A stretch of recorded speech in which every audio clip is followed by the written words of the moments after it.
Hi everyone, myself Dr. Abdul Samad, and we are going to explore computer aided drug design. After the lecture of this topic, the students should be able to understand the concept of CADD. What is the concept of CADD? And why is it needed at this time? Why this is the need of the hour? They should be able to understand it. And as well as they should be able to figure it out that what are the advantages of CAD and what are the types and processes involved in CAD. Lastly, but not the least, is it really required or is it really successful? These are the things which can be considered as learning outcomes for the students. To understand the significance of CAD, one should have an idea of traditional drug designing approaches. Like in traditional drug designing approach, the first thing was synthesis of huge number or bulk number of molecules by scientists from the chemical background or from the scientists from the natural products or pharmacognosy scientists. They, in traditional ways, they used to synthesize those hell amount of molecules because they just had an expertise into that area. They just have explored some chemical pathways. So they have to synthesize and they used to synthesize those molecules. Irrespective of their real significance, irrespective of the expected biological activities. That same concept or logic applies to the scientists from the background of natural product chemistries. The whole community used to produce a lot of chemical and natural molecules, which then enters to preclinical trials. They used to subject it for preclinical trials. What are preclinical trials? Let me tell you.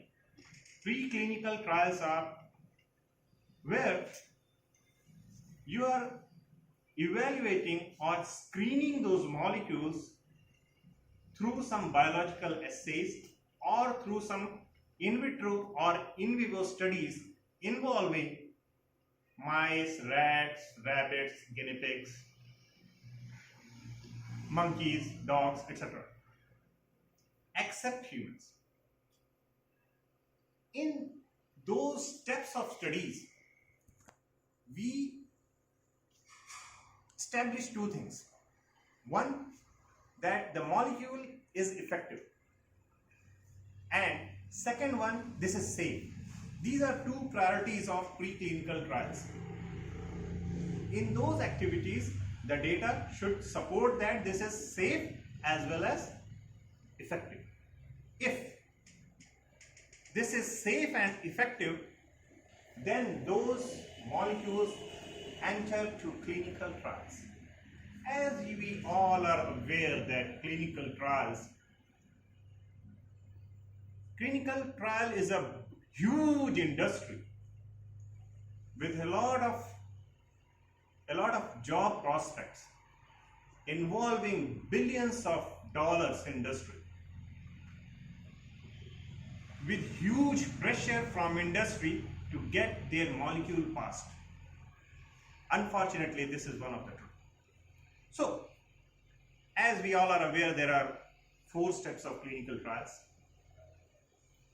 involving different number of patients as well as healthy volunteers from different geographical conditions, from different age groups. All those data make clinical studies. If a molecule is supported by safe and effective data through clinical trials that enters to the market and is regarded as a drug. This whole process takes billions of dollars and millions of molecules. When screened through this process, from millions you may get one successful molecule. And this process is very time consuming. This is very time consuming process and expensive as well. But what is the result? The result is the success rate is very low. I will give you the data in another slide, but this is fact. We are investing a lot of money, but we are not getting that much required result what we should have. So here comes the significance of computer-aided drug design or rational or modern drug designing approaches. Here what happens? Here the first step is target identification. Here we do not just take some blindly synthesized chemicals. First of all, we target our disease. For that disease, we study the stages involved, we study the pathways involved, then we reach up to the particular protein or particular gene responsible for that drug, for that disease. So here we choose that target, we choose that protein where our drug should bind or should show the effect. So first process is here target identification in terms of proteins. Then when you have identified or scientists have identified the target protein, for that target protein we need the leads, we need the hit molecules. Then for the identification of lead molecules we have various processes through which we can screen millions of molecules through those proteins. After that, that can result into a lead which may require optimization. Not necessarily that you have screened maybe NCI data from National Cancer Institute, maybe you have screened, let's say 10,000 molecules, and you will exactly get the lead. May not. It may or may not be. That molecule, that can be a hit. That molecule may require some optimization, may require some changes in the substituents, which is called lead optimization. After optimization, this can produce a better activity. That's why we need lead optimization.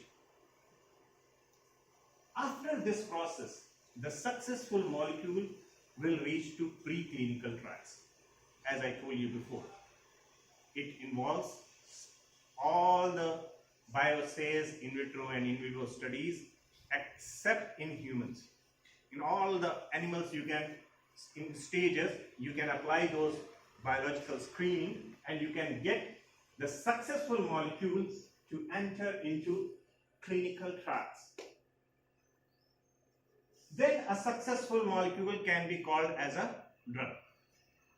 Here, this process comes under the umbrella of CADD. All this process from target identification to lead optimization, which basically is not so easy. What you are saying is no, it's not an easy part. It's a whole industry. But that comes under the umbrella of CADD, which is time and cost saving. Here scientists are not doing research blindly. They are not just blindly synthesizing.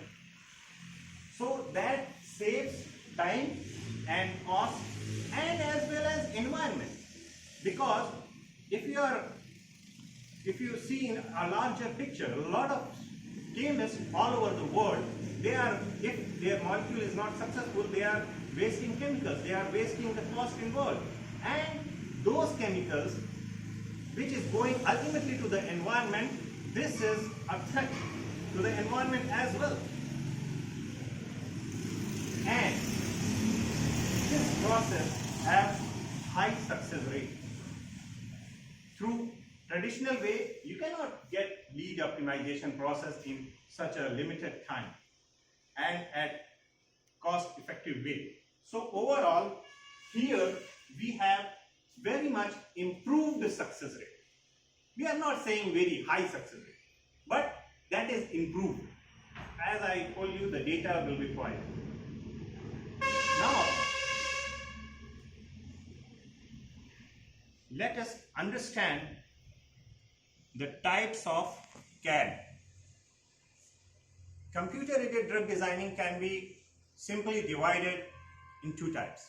One is structure-based drug designing, another one is ligand-based drug design. In structure-based drug design, basically it is designed for those targets whose structure is known in one way or another way. If the structure is directly known, that means you can get the structure of that protein, that target, from protein databases called PDB. There is a website called pdb.org. You can go over there and you will find millions of structures for the proteins. So simply, if the structure is known, you can go to the website and get your protein for further computer-aided drug design.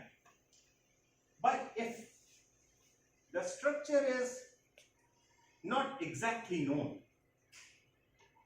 but we have another data which can predict the complete structure, then this can be achieved via homology modeling. Through homology modeling, we can prepare or we can generate some proteins. It's a complete different topic which we will cover in next lectures. But in a nutshell, a structure which is related to some reported structure that can be prepared through homology modeling. This involves structure-based drug design. In structure-based drug designing, we have the idea of that target. We have the structure of that target. Now let us come to ligand-based drug design. Ligand-based drug designing is where we already have some successful ligands or molecules. Based on a successful molecule, we try to predict some better molecules, or we try to improve the efficacy of an existing molecule, or we try to improve the side effects of the existing molecules. For this, we have majorly QSAR studies as well as shape screening or pharmacophore studies. Based on those two techniques, we can carry out ligand-based drug designing processes. In next step, we will study what is exactly QSAR. In a nutshell, let me tell you what is exactly QSAR. QSAR, like SAR, everybody knows, structure-activity relationship. In structure-activity relationship, we usually write that any subsequent or X subsequent at this position will increase the activity, right? In SAR, you are writing like that, but this will increase the activity by how much? That quantification we don't have. QSAR does that quantification.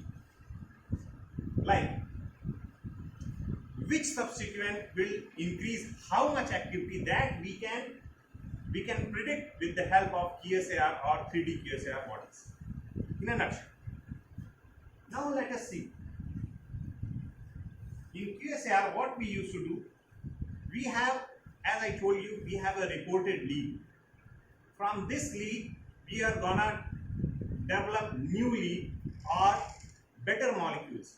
For that, what we need? We need the data of a series of molecules. For example, let us suppose if we are working on some quinazoline series, we have a molecule. We need a data for that. Let us suppose for 200 molecules of quinazoline derivatives, and the biological activity of those 200 molecules.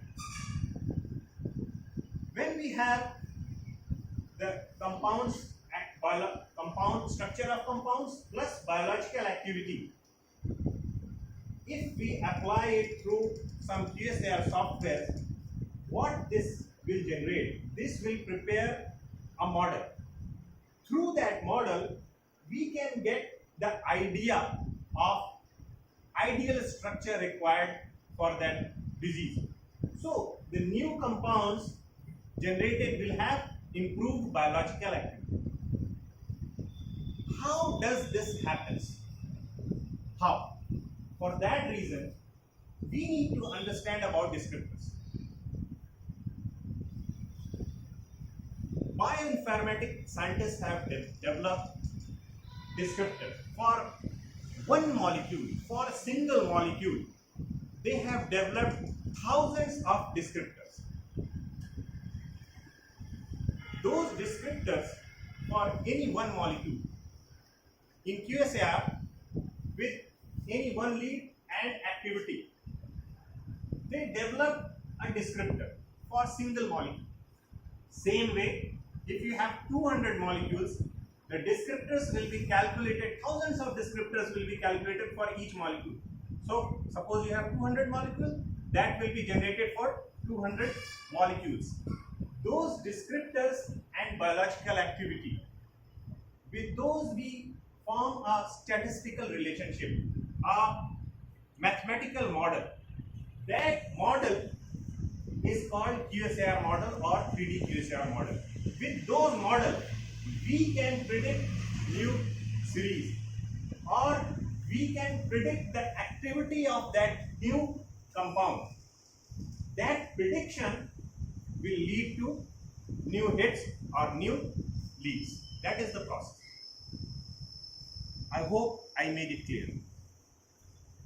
Now come to SBDD or structure-based drug design. As I told you, we should have the structure of that protein.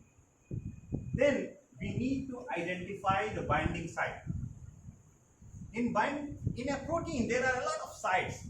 There are a lot of pockets, active pockets. There can be maybe hundreds of pockets, but 4 or 5 usually are active pockets. In those, we need to identify the most active pocket. Then we carry out docking study, like here. We have an active pocket. Inside, we have docked 2 molecules. And the best docked molecules is which has least, docking energy. After docking, their energy is minimum. They are most stable. Those can be regarded as most effective compound. Number 1. Number 2, if you have the structure of binding site, you can carry out de novo design. De novo design is you are predicting the structure of that compound based on the constraints based on the physical shape of that pocket where a molecule can fit. That is called de novo design. In docking also, we can dock a ligand or we can dock a protein also. That is called protein docking. In this way, we can get a drug in terms of protein as well as in terms of ligand. Here are some success stories of computer-aided drug design. like amprenavir, Tomidex or captopril, dorzolamide, all they have been research involving computer-aided drug design.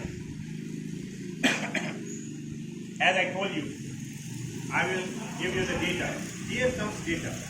For tyrosine phosphatase enzyme, we have data like through traditional high throughput screening, we had tested 400,000 of compounds, but the hit what we got for less than 10 micromolar IC50, we got 6 hits, and through docking we got 21 hits. So the hit rate is 0.421 and almost 35%. So here, with the help of data, I have proved that CADD has improved the success rate a lot. It's not very high, but it has improved very much from 0.421 to 35%. Thank you. I hope I made it clear. Questions are welcome.